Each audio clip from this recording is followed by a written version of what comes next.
जय गुरु जी संगत जी। संगत जी, गुरु जी की कृपा, गुरु जी के आशीर्वाद से आज का जो सत्संग मैं आपके साथ शेयर करने जा रही हूँ वो तान्या आंटी का सत्संग है। ये बहुत ही प्यारा और ब्लेसिंगफुल सत्संग है। तो मेरी विनती है सभी गुरु परिवार से कि आप सत्संग को अंत तक सुने, ध्यान से सुने, पूरा सुने। संगत जी, आज का जो सत्संग है वो दिल को छू जाएगा आपके, क्योंकि इस सत्संग में गुरुजी की अनंत ब्लेसिंग छुपी है। ना जाने इस सत्संग को सुनने से आपका कौन सा कष्ट दूर होने वाला है, कौन सा रोग दूर होने वाला है, और कितनी परेशानियों में जो इस समय आप गुजर रहे हो वो ख़त्म होने वाली है। सच तो ये है संगत जी कि ये हालात आजकल लगभग हर किसी के घर में हैं। अगर गुरुजी ना होते तो हमें नहीं पता हमारे साथ क्या होता, क्या नहीं होता। तो प्लीज़ साथ संगत जी बिना स्किप के सत्संग को बड़ी श्रद्धा भाव से अंत तक सुनिएगा। ये बहुत ही प्यारा सत्संग है। संगत जी, हम सभी जानते हैं कि आज के समय में बहुत सारे लोग आर्थिक तंगी से परेशान हैं, कोई बीमारी से परेशान है, कोई घर के झगड़ों से परेशान है, और कोई अंदर से इतना टूट चुका है, अकेला हो चुका है कि उसकी जीने की तमन्ना ख़त्म हो चुकी है। तो संगत जी प्लीज़ आप सभी से विनती है कि बिना स्किप किए इस सत्संग को सुनिएगा और गुरुजी की ब्लेसिंग्स प्राप्त कीजिएगा। और अगर आप भी अपने सत्संग अनुभव शेयर करना चाहते हैं तो हिंदी में साफ राइटिंग में आप अपना सत्संग लिखकर हमारी जीमेल आईडी पर सेंड कर सकते हैं, ताकि आपके द्वारा सुनाए गए सत्संग से जो भी गुरुजी महाराज की नई जुड़ने वाली संगत होगी उन्हें गुरुजी की कल्याण महिमा अनुभव के बारे में ज़्यादा से ज़्यादा पता चले। सत्संग आपको पसंद आए तो आप इसको लाइक कीजिएगा, चैनल को सब्सक्राइब कीजिएगा और वीडियो को ज़्यादा से ज़्यादा संगत में शेयर कीजिएगा, और बेल आइकन दबाना बिल्कुल भी नहीं भूलिएगा, क्योंकि जब भी कोई लेटेस्ट सत्संग आएगा उसका नोटिफिकेशन आपके पास आएगा। तो चलिए संगत जी चलते हैं गुरुजी महाराज के सत्संग की ओर। सत्संग शुरू करने से पहले करते हैं गुरुजी का मंत्र जाप। ओम नमः शिवाय, शिव जी सदा सहाय। ओम नमः शिवाय, गुरुजी सदा सहाय। जय गुरुजी संगत जी। संगत जी, सबसे पहले गुरुजी महाराज के चरणों में कोटि कोटि नमन। सारी संगत जी को जय गुरुजी। संगत जी, आज जो मैं अपना शुक्राना सत्संग शेयर कर रही हूँ वो गुरुजी के चरणों में समर्पित करती हूँ। कोई भूल चूक हो जाए तो क्षमा कीजिएगा गुरुजी महाराज। और संगत जी, आज जो मैं सत्संग आपके साथ शेयर कर रही हूँ ये कोई फ़िल्म की कहानी नहीं या कोई स्टोरी नहीं है। ये मेरी ज़िंदगी के वो पल हैं जिसे मैंने जिया है। संगत जी, आज मेरा ये सत्संग सुनकर आपकी खुद की रूह भी काँप जाएगी। आपको लगेगा कि शायद ये सब कुछ हमारी लाइफ में भी हुआ है। संगत जी, ये वही बातें हैं जो मैंने अपने घर में सही हैं। अगर गुरुजी महाराज ना होते तो पता नहीं मुझे मेरा क्या होता, मुझे नहीं, खुद भी नहीं अंदाज़ा है। ये तो गुरुजी की कृपा है जो कि आज देखिए मैं शुक्राना भी कर पा रही हूँ। उनके आशीर्वाद से आज मैं अपने जीवन को सही ढंग से जी पा रही हूँ। बहुत सारी ऐसी चीज़ें हैं संगत जी जो हम चाहकर भी नहीं कर सकते, लेकिन जब हमारे जीवन में गुरु आ जाते हैं या भगवान आ जाते हैं तो वो हमारी उन चीज़ों की कमियों को पूरा करना शुरू कर देते हैं। तो अनंतम शुक्राना गुरुजी, आपका बहुत बहुत शुक्राना। संगत जी, मैं गुरुजी से 2008 में जुड़ी थी, और मैं अपने आप को थोड़ा-सा अनलकी समझती हूँ और थोड़ा-सा लकी भी समझती हूँ। अनलकी इसलिए समझती हूँ कि मैं गुरुजी से 2008 में जुड़ी। क्यों मैं गुरुजी से उस टाइम नहीं जुड़ पाई जब गुरुजी फ़िज़िकल फ़ॉर्म में थे। फिर सोचती हूँ कि बिना भगवान की मर्ज़ी के तो पत्ता नहीं हिलता, तो आखिर मैं कैसे गुरुजी से जुड़ सकती थी। और गुरुजी ने मेरा कल्याण जब ही करना था जब गुरुजी फ़िज़िकल फ़ॉर्म में नहीं थे। लेकिन मेरा मानना यही है कि गुरुजी चाहे भले ही अपने फ़िज़िकल फ़ॉर्म में ना हों, लेकिन आज भी वो हमारे अंग संग हैं, हमारे साथ हैं, और हम महसूस कर सकते हैं। और मैं तो संगत जी इतना गुरुजी को महसूस करती हूँ कि मैं अभी सत्संग भी लिख रही हूँ, तो मुझे लग रहा है कि गुरुजी मेरे समीप बैठे हुए हैं और मैं जो लिख रही हूँ उसमें मुझे बहुत ब्लेसिंग्स दे रहे हैं। तो शुक्राना गुरुजी का, बहुत बहुत शुक्राना। 2008 में संगत जी मेरे हस्बैंड का अचानक से बिज़नेस ख़राब हो गया था और हमारा शॉप था साड़ियों का। संगत जी मेरे हस्बैंड की साड़ी की शॉप में अचानक से आग लग गई थी और मुझे अच्छे से याद है वो टाइम पीरियड इतना हमारा ख़राब गया कि पता नहीं हमारे हँसते-खेलते परिवार को किसकी बुरी नज़र लगी। तो उस टाइम पे संगत जी मेरे हस्बैंड का प्रॉपर बिज़नेस साड़ियों का जो था वो जल गया था। संगत जी उसको वापस से खड़ा करने के लिए मेरे हस्बैंड ने बहुत पैसे लिए कर्ज़े पे और उसे दोबारा से खड़ा किया, लेकिन वो बात रही नहीं। संगत जी कर्ज़दार जो थे रोज़ दरवाज़ा खटखटाया करते थे और जब भी घर का दरवाज़ा बजता था तो हम काँप जाते थे, कौन आया होगा? अब किसके पैसे देने हैं?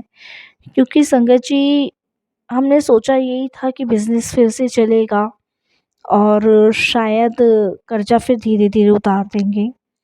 उस टाइम मेरी शादी को भी ज़्यादा टाइम नहीं हुआ था, 6 मंथ हुए थे ओनली और 6 महीने के अंदर इतना बड़ा नुकसान, इतना बड़ा घाटा और जिसकी वजह से संगत जी आप तो जानते ही हो कुछ रिश्तेदार होते हैं, कुछ घर के लोग होते हैं, जो ब्लेम लगाना शुरू कर देते हैं कि पता नहीं जब से बहू आई है तब से नुकसान पे नुकसान हो रहा है। इन-लॉज़ का कहना था और कहीं न कहीं संगत जी मेरे हस्बैंड भी इस बात को एक्सेप्ट करने लग गए थे। उनको भी लगता था कि जब से शादी हुई है तब से घाटा ही घाटा हो रहा है और इस वजह से मेरे हस्बैंड टेंशन में थे और थोड़ा डिप्रेशन में जा चुके थे। मैं संगत जी समझाती थी, नहीं समझ उन्हें आती थी और एक बार तो ऐसा झगड़ा उनके मेरे बीच में हुआ कि उन्होंने बिल्कुल क्लियर कह दिया कि शादी से पहले मेरा सब कुछ अच्छा चल रहा था, बिज़नेस भी टॉप क्लास था, हर चीज़ की ज़रूरतें पूरी हो रही थी, 1 रुपए का कर्ज़ा नहीं था। जब से शादी हुई है ना, जब से पता नहीं बर्बादी की तरफ जा रहा हूँ। ये बात सुनकर मुझे बड़ा मतलब फ़ील सा हुआ, धक्का सा लगा कि देखो भई ये तो कभी अप डाउन चलता ही रहता है, तो इसमें किसी एक ऐसे इंसान को दोष क्यों देना भई। मतलब उनका कहने का मतलब पूरे घर का यही था कि मतलब मेरे पैर जो हैं अशुभ उनके घर में पड़े, शुभ नहीं पड़े। तो वो मेरी मदर इन लॉ बार-बार मुझे ये चीज़ कहती थी कि फलाने की बहू आई है, देखो इतनी घर में बरकत आई है, उसकी बहू आई है, उन्होंने तो अपना नया मकान भी ले लिया। तो संगत जी ये सब चीज़ें वो लोग मुझे बार-बार बोलते थे और ये फ़ील होती थी मुझे। क्योंकि ऐसा लगता था मुझे कि मतलब एक टोन सँभालना। तो इस वजह से संगत जी मैं भी थोड़ी-सी डिप्रेशन में जा रही थी, मैं बीमार रहने लगी थी, रातों को मैं बिस्तर पे लेटी रहती थी और संगत जी कमरे का पंखा देख-देख के मैं ये समझ लो अपने आँसू बहाती थी। मैं इतनी परेशान हो गई थी। फिर संगत जी धीरे-धीरे, धीरे-धीरे मतलब ऐसा कुछ घर में फ़ील होने लगा मुझे, जैसे कि डरावने सपने आना और कभी-कभी ऐसा लगता था जैसे कि संगत जी मतलब अजीब-सा लगता था मुझे, मैं आपको बताऊँ। मुझे इस चीज़ का बिल्कुल अंदेज़ा ही नहीं था कि मतलब मेरे इन-लॉज़ जो हैं वो किसी तांत्रिक वग़ैरह के पास जा रहे हैं। मुझे बिल्कुल इस चीज़ का बिल्कुल नहीं पता था। तो मुझे बड़ा फ़ील सा होता था, घर में स्मेल आती थी और अजीब-अजीब चीज़ें होती थी संगत जी घर के अंदर ना, जैसे धुआँ होना और कोई भी मतलब पॉज़िटिविटी नहीं आती थी, होता है ना जैसे। और एक दिन तो संगत जी ऐसा हुआ जैसे कि मतलब मेरा किसी ने गला सा दबा दिया हो। और संगत जी, मुझे समझ नहीं आ रहा था मेरा हो क्या रहा है, मुझे क्या नहीं हो रहा। मैं बिस्तर से नहीं उठ पाती थी, मैं बीमार पड़ चुकी थी। मेरी फैमिली भी मुझे लेके गई संगत जी चंडीगढ़, और चंडीगढ़ में भी वहाँ बड़ा इलाज करवाया, लेकिन बीमारी कुछ समझ ही नहीं आ रही थी किसी को भी कि क्या बीमारी है क्या नहीं। मैं तो संगत जी सूख के काटा हो गई थी। मतलब मेरे इन लॉज वगैरह, यहाँ तक कि मेरे हस्बैंड, सब ने यही सोचा कि हम जादू तंत्र मंत्र से करा के और इससे छुटकारा पा लेंगे। तो मेरे हस्बैंड तो संगत जी मुझे काफ़ी बार बोल चुके थे कि तुम्हें अगर यहाँ अच्छा नहीं लगता है तो तुम अपने मायके में जाके रह लो। और मेरे को ना बड़ा फील होता था, क्योंकि संगत जी मेरे इन लॉज, मेरे हस्बैंड वगैरह सब ये चाह रहे थे कि मैं अपनी फैमिली से मतलब मदद मांगूं और इनका जो कर्जा है उसे छुटवाऊं। बट संगत जी मेरी फैमिली देखिए इतना नहीं था कि मेरी फैमिली जो थी, उन्होंने ऑलमोस्ट शादी में ही बहुत खर्चा किया था। शादी में ही उन्होंने ये लगा लो संगत जी बहुत मतलब पैसों की शादी करी थी, और उससे के ऊपर इनका ये कर्जा संगत जी पॉसिबल ही नहीं था कि फैमिली मेरी उतार दे। संगत जी मेरी मदर का कहना था कि पता नहीं क्या कुड़ी ने हो गया है, ये दिन पर दिन कमज़ोर बीमार। मैं संगत जी पनप नहीं रही थी। मतलब मेरे शरीर में से मतलब बुखार जाने का नाम नहीं, हड्डियां टूटना, मतलब इतनी वीक कि मैं संगत जी बिस्तर से नहीं उठ पा रही थी। और संगत जी ससुराल से कोई मुझे लेने नहीं आ रहा था। फिर मेरे भाई वगैरह ने कहा, फिर बड़ी मुश्किल से संगत जी मुझे ससुराल वापस मैं दिल्ली आई। जब दिल्ली आई तो संगत जी इन लोगों का रवैया अच्छा नहीं था, हस्बैंड नहीं बात करते थे बिल्कुल भी। संगत जी मेरी माँ मुझे देख के रोती थी, उनको लगता था कि इसको पता नहीं क्या हो गया है। संगत जी बड़ा इलाज मेरा हो रहा था, नहीं कुछ आराम पड़ रहा था, बहुत ज़्यादा मतलब मैं पड़ चुकी थी। और इधर संगत जी मेरे इन लॉज और मेरे फादर के बीच भी थोड़ी कहासुनी हुई थी। मेरे इन लॉज कहने लगे कि आपने बीमार कुड़ी हमें दे दी। तो मेरे फादर ने कहा था जी कुड़ी तो हमारी बीमार नहीं थी, शादी पे कोई बीमार बिस्तर पे लेटी हुई कुड़ी थोड़ी ना दी थी हमने। हमने तो चलता खिलता हंसता खेलता बच्चा दिया था, 6 महीने शादी को नहीं हुए और अभी अचानक से बच्ची इतनी बीमार पड़ गई। तो मेरी ना बुआ जी रहते हैं संगत जी दिल्ली में। तो मेरे पापा जी ने ना बुआ जी को मेरी फ़ोन किया था और बोला था कि आ, तुम जो है तानिया को देखना और वो बहुत बीमार है। तब बुआ जी ने संगत जी मेरे घर आके मुझे कहा था कि तू चल मेरे साथ। तो कुछ दिन के लिए बुआ जी मुझे अपने घर लेके गए थे। मेरी बुआ जी द्वारका में रहते हैं संगत जी, और संगत जी हम रहते हैं मंगोलपुरी। तो वहाँ मेरी बुआ जी मुझे लेके गए, तो मेरी बुआ जी ने मुझे इन्हीं हालातों में गुरुजी के बड़े मंदिर ले जाना शुरू किया, जब तक मुझे होश नहीं था संगत जी कि मैं कहाँ जा रही हूँ कहाँ नहीं जा रही।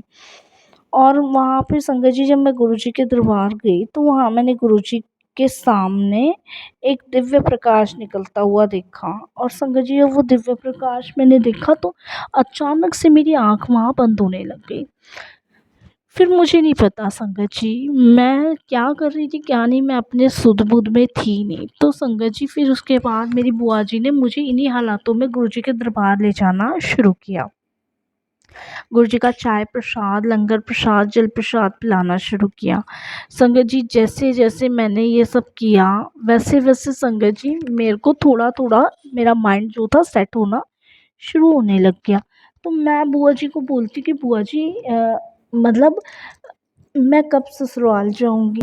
तो बुआ जी कहते तू कदे भी ससुराल नहीं जाएगी, तेरे ससुराल वालों ने तेरे पे ब्लैक मैजिक कर रखा था। तेरी आत्मा फड़प रही थी, तू काँप रही थी, तेरे शरीर की धड़कनें तेज़ थी। और मैं तो वीर जी ਨੂੰ बोल दिया कि तू कदे ससुराल नहीं जाएगी। संगत जी आप विश्वास नहीं मानोगे कि फिर उसके बाद मेरे पैरों तले ज़मीन खिसक गई कि ये बुआ जी क्या कह रहे हैं। उसी रात गुरुजी ने मेरे को एक ड्रीम दर्शन दिया। उससे पहले मैंने गुरुजी के स्वरूप के सामने प्रार्थना करी थी कि अगर ये सच है तो आप मुझे दिखाओ गुरुजी कि सच है। और संगत जी आप बिलीव नहीं करोगे, आप विश्वास नहीं करोगे, उसी रात गुरुजी ने मुझे ड्रीम दर्शन दिखाया और उसमें गुरुजी ने मुझे दिखाया कि मेरे इर्द गिर्द ना एक परछाई घूम रही है। और वो मुझे ना राख बना के उड़ना चाह रही है। तो इतने में गुरुजी जो हैं उसको पकड़ते हैं और उस राख से, जो राख बनाई है ना उसने, उसको गुरुजी फूँक मारते हैं और वापस से मैं आती हूँ और गुरुजी उसको, काली परछाई को अपने साथ लेके चले जाते हैं। तो ये मैंने ड्रीम में देखा।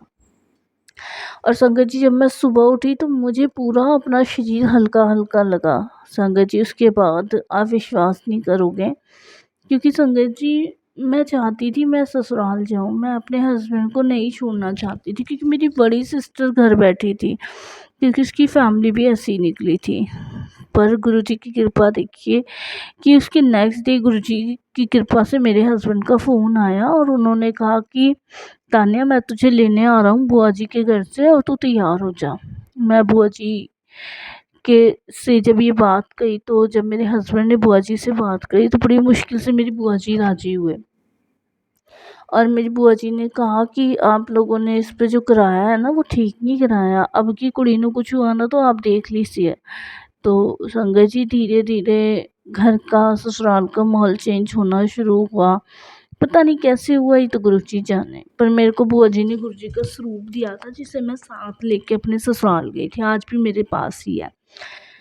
अब तो काफ़ी लंबा टाइम हुआ संगत जी, फिर धीरे धीरे मेरे हस्बैंड का बिजनेस संभलने लगा, कर्ज अपने आप उतर गया। संगत जी, मेरी रिपोर्ट सारी क्लियर आने लगी और मेरा मेरे हस्बैंड के बीच प्यार बढ़ा।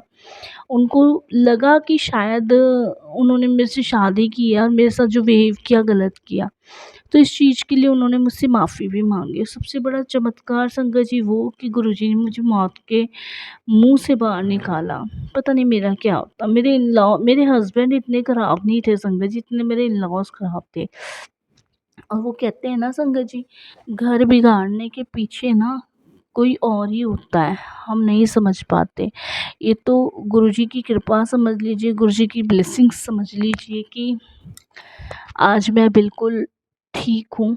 और मैं शुक्राना करती हूँ गुरुजी का, बहुत बहुत शुक्राना करती हूँ। संगत जी, इस सत्संग से बस मैं यही कहना चाहूँगी, जब इंसान अंधेरे में फंस जाता है ना, जब हर दरवाज़ा बंद हो जाता है, तब गुरुजी महाराज जी वो रोशनी है जो हमें बाहर निकालते हैं। गुरुजी हमेशा कहते हैं, डर मत, मैं तेरे साथ हूँ। और मेरे को तो गुरुजी ने बहुत बड़े मौत के मुंह से निकाला है।